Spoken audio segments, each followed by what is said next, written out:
台积电今年伫日本新本设厂，带动周边的经济。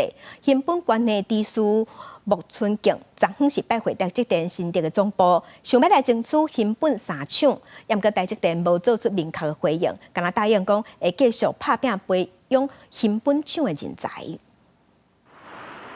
今年2月底，台积电伫咧日本的熊本设厂正式开始营运，所落来熊本二厂也伫咧年底动工。正做台日科技业联盟的话题，熊本县知事木村敬带政府团队甲商会代表2月来台湾访问，先后拜会江建义特区管理局。2、6月头是拜会台积电伫咧新竹的总部，向台积电争取设熊本三厂。我们设立新竹工业园区，工业园里面有 UNC 以及后来台积电。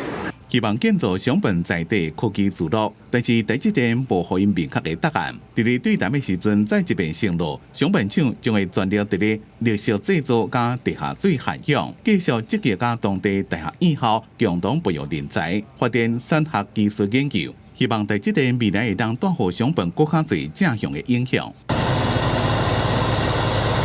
台积电伫咧当地设1、2厂，带动周边的经济效益。这也是木村敬上任了，第一遍以知事的身份拜会台积电总部，但是要投资设熊本3厂，人才还有水资源等问题，拢是挑战。这边3天的行程，伫今仔日结束，要回去日本。